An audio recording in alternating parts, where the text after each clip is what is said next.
അതെ, വറബല്ലാഹു മസലൻ ലില്ലദീന ആമനു ഇംറഅത ഫിർഔൻ, ഫറോവയുടെ പത്നിയെ വിശ്വാസികൾക്ക് അല്ലാഹു മാതൃകയായി ഉപമിച്ചിരിക്കുന്നു. ഫറോവ ചക്രവർത്തി ഒരു ഭരണ പങ്കാളിത്തത്തിലും ആ നിലക്കുള്ള ഒരു ക്രൂരതയും കിരാതവാഴ്ചയും മാത്രമായിരുന്നില്ല നടത്തിയിരുന്നത്. അന റബ്ബുകുമുൽ അഅല, ഞാനാണ് നിങ്ങളുടെ അത്യുന്നതനായ റബ്ബ്, ഞാനാണ് നിങ്ങളുടെ അത്യുന്നതനായ റബ്ബ് എന്നവകാശപ്പെട്ടിരുന്നു. മാ അലിംതു ലക്കും മിൻ ഇലാഹിൻ ഗൈരി, ഞാനല്ലാത്ത ഒരു ഇലാഹ് നിങ്ങൾക്കില്ല. നിങ്ങളുടെ ആരാധനകള് നിങ്ങൾ എനിക്കാണ് അർപ്പിക്കേണ്ടത്. ഞാനാണ് ദൈവം. ഞാൻ ചക്രവർത്തിയും ഭരണാധികാരിയും മാത്രമല്ല, ഞാൻ ദൈവമാണ്. ആരാധനക്ക് അർഹൻ ഞാനാണ്. ഞാനല്ലാത്തൊരു ഇലാഹ് നിങ്ങൾക്കില്ല എന്നവകാശപ്പെട്ടുകൊണ്ടിരുന്ന ദിവ്യത്വം വാദിക്കുകയും ചക്രവർത്തിയായി കിരാതവാഴ്ച നടത്തുകയും ചെയ്ത ഫറോവ ചക്രവർത്തിയുടെ ഭരണത്തിന് കീഴിൽ കൊട്ടാരത്തിൽ ജീവിത പങ്കാളിയായി ജീവിച്ച സഹധർമ്മിണിയാണ് നമുക്ക് വിശുദ്ധ ഖുർആനിലൂടെ വിശ്വാസികൾക്ക് മാതൃകയായി എടുത്തു തന്നിട്ടുള്ളത്.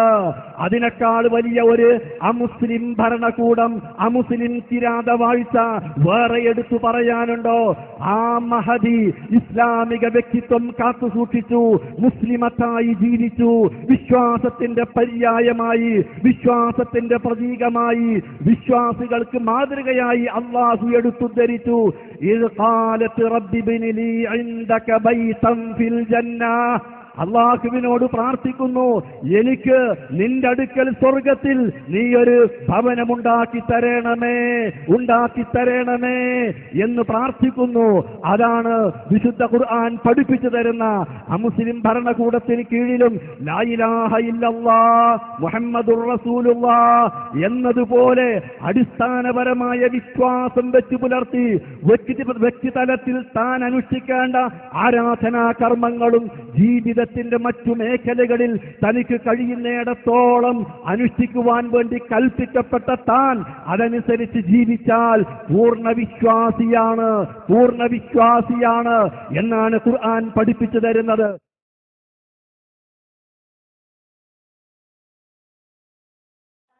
അല്ലാഹുവിന്റെ അധികാരത്തിൽപ്പെട്ടതാണ് നിയമനിർമ്മാണാധികാരം അവനാവുക. അപ്പൊ വേറെ നിയമനിർമ്മാതാക്കൾ ഉണ്ടാവില്ല സ്വന്തം നിലക്ക്. അപ്പൊ നിയമങ്ങൾ ഉണ്ടാക്കാം, അത് ഇജ്തിഹാദിലൂടെ ആകാം, ഖിയാസിലൂടെ ആകാം, മറ്റു പല രീതികളിലൂടെയും ആകാം. സ്വതന്ത്രമായി ഒരു നിയമവും ഒരുത്തനും ഉണ്ടാക്കാൻ ഇസ്ലാമിൽ അനുവാദമില്ല. അതാണ് ഇസ്ലാമിന്റെ മേഖല. അങ്ങനെയുള്ള ഒരു രാഷ്ട്രം, അങ്ങനെയല്ലാത്ത ഒരു രാഷ്ട്രത്തിൽ ഒരു മുസ്ലിം എങ്ങനെ ജീവിക്കണം? അതിന് മാതൃക ഖുർആൻ പറഞ്ഞു. ആ മാതൃകയിൽ നിന്ന് പോലും ഹിദായത്തിന് പകരം വലാലത്ത് കണ്ടെത്തിയാലോ അവിടെയാണ് അടുത്ത പ്രശ്നം. അതും കൂടി പറഞ്ഞുകൊണ്ട് ഞാൻ വാക്കുകൾ അവസാനിപ്പിക്കാൻ.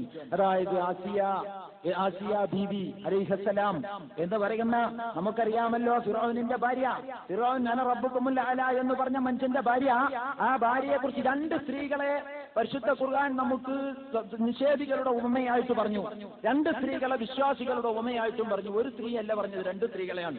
وضرب الله مثلا للذين آمنوا امرأة فرعون إذ قالت رب ابن لي عندك بيتا في الجنة ونجني من فرعون وعمله ونجني من القوم الظالمين ومريم ابنة عمران التي أحسنت فرجها فنفخنا فيه من روحنا وصدقت بكلمات ربها وكتبه وكانت من القانتين. അങ്ങനെയാണ് സൂറത്തുൽ തഹരീം അവസാനിക്കുന്നത്. وضرب الله مثلا للذين آمنوا امرأة فرعون.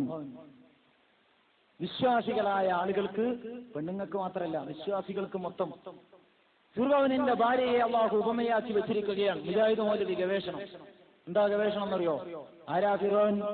ഞാനാണ് ഇലാഹെന്ന് വാദിച്ച, ഞാനാണ് റബ്ബെന്ന് പറഞ്ഞ, അലൈസലി മുൽക്ക് മിസ്രി എന്ന് ചോദിച്ച ആ ധിക്കാരിയായ, കാന്തോന്നിയായ, ചെമ്മാടിയായ, ധിക്കാരത്തിന്റെ താകൂത്താകുന്നതിന്റെ അങ്ങേ അറ്റത്തെത്തിയ ആ മനുഷ്യന്റെ കൊട്ടാരത്തിൽ, ആ മനുഷ്യന്റെ നാട്ടിൽ, അദ്ദേഹത്തിന്റെ കൊട്ടാരത്തിൽ, അദ്ദേഹത്തിന്റെ വീട്ടിൽ, അദ്ദേഹത്തിന്റെ കിടപ്പറയിൽ അനുസരണത്തോടുകൂടി കഴിഞ്ഞു എന്നതിലാണോ മാതൃക? അതാണ് മാതൃകയെങ്കിൽ മുസ്ലിമായ ഒരു സ്ത്രീക്ക് അവിശ്വാസിയുടെ കിടപ്പറയിൽ പങ്കുവെക്കാൻ ഇന്ന് പാടില്ല റസൂലുള്ളാഹിയുടെ ശരീഅത്തിൽ. അതുകൊണ്ട് ഖുർആനിന്റെ മാതൃക കിടപ്പറ പങ്കുവെച്ചിലൊന്നുമല്ല. ഖുർആനിൽ നിന്ന് ഹിദായത്തിന് പകരം ലലാലത്ത് കണ്ടെത്തരുത്. മുജാഹിദ് മൗലവി കടപ്പുറ പങ്കുവെച്ചിലാണ് മാതൃക എന്ന് പറഞ്ഞില്ല, പക്ഷേ കടപ്പുറയും ആ കൂട്ടത്തിൽ എണ്ണി. എന്നിട്ട് അദ്ദേഹം എന്താ പറയുന്നത് എന്ന് ചോദിച്ചാൽ, അങ്ങനത്തെ ഒരു ഭരണാധികാരിയുടെ കീഴിൽ അനുസരണത്തോടെ കഴിഞ്ഞു എന്നതാണോ ആസിയ അവരുടെ പ്രശ്നം? ഒന്ന് പഠിക്കരുതോ തഫ്സീറുകൾ എന്ത് പറഞ്ഞു എന്ന്? നന്ന ചുരുങ്ങിയത് ഇബ്നു കസീർ, അധികമൊന്നും വേണ്ട, ഇബ്നു കസീറിന്റെ വിവരണങ്ങളൊന്ന് പരിശോധിക്കുക. അവിടെ കാണാം നിരന്തര മർദ്ദനങ്ങളും പീഡനങ്ങളും. ധിക്കാരപരമായ ഫിറഔനിന്റെ നിലപാടിനെതിരിൽ അടിയുറച്ച നിലപാടുമായിട്ട് ആസിയ ബീവി അവർ അടിയുറച്ചു നിന്നുവത്രേ. വെറുതെ നിൽക്കുക മാത്രമല്ല, എന്തിലാണ് മാതൃക? ഫിറഔനിന്റെ ഭാര്യയെ വിശ്വാസികൾക്കുള്ള മാതൃകയായിട്ട് ഖുർആൻ പറഞ്ഞിരിക്കുന്നു.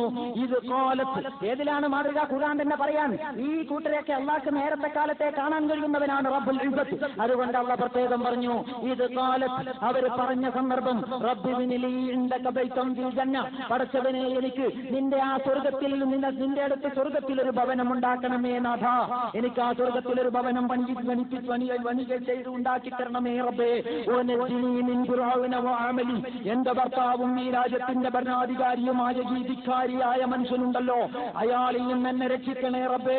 വനജ്ജിനി മിനൽ ഖൗമി അസ്സാലിമീൻ, അദ്ദേഹത്തിന്റെ ചിങ്കരന്മാരും ചിങ്കിടികളുമായിട്ട് മൂടുതാങ്ങികളും ആൺമൂളികളുമായിട്ട് ഇവിടെയുള്ള ഈ ചുബുത്തിരിക്കാരി മർദ്ദക വർഗമുണ്ടല്ലോ, ആ വർഗത്തിൽ നിന്നും എന്നെ രക്ഷിക്കണമേ റബ്ബേ.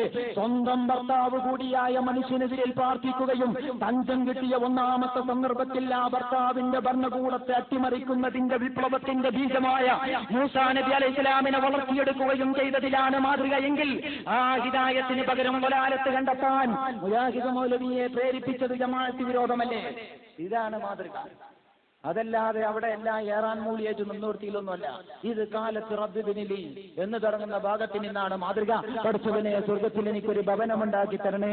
ഈ ഫിറഔനിൽ നിന്ന് വനജ്ജിനി മിൻ ഫിറഔന, ഫിറഔനിൽ നിന്ന് എന്നെ രക്ഷിക്കണേ. വനജ്ജിനി മിനൽ ഖൗമി അസ്സാലിമീൻ, അക്രമിയായ ജനതകളിൽ നിന്ന് എന്നെ രക്ഷിക്കണമേ എന്ന് പ്രാർത്ഥിച്ചതിലാ മാതൃക. പ്രാർത്ഥിച്ചതിൽ മാതൃക ഉണ്ടെങ്കിലോ എന്താ മനസ്സിലാക്കേണ്ടത്? ബുദ്ധി ഉണ്ടെങ്കിൽ തീരുന്ന കുറച്ച് സംഗതിയുണ്ട്. പ്രാർത്ഥിച്ചാൽ മാത്രം പോരാ, പ്രവർത്തിക്കണം. ഈ ഫിറഔനിൽ നിന്ന് രക്ഷപ്പെടാനാ പ്രാർത്ഥന എങ്കിൽ പിന്നെ ഫിറഔനിനെ രക്ഷിക്കാൻ പ്രവർത്തിക്കോ? പ്രാർത്ഥന ഒരു വഴിക്കും പ്രവർത്തനം വേറൊരു വഴിക്കും മുഅ്മിനത്തായ ഒരു സ്ത്രീയിൽ നിന്ന് നിങ്ങൾക്ക് പ്രതീക്ഷിക്കാമോ?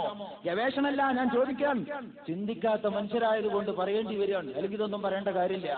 മുജാഹിദ് സുഹൃത്തുക്കൾ ചിന്തിക്കാൻ വേണ്ടിയിട്ടാണ് ഞാൻ പറഞ്ഞത്.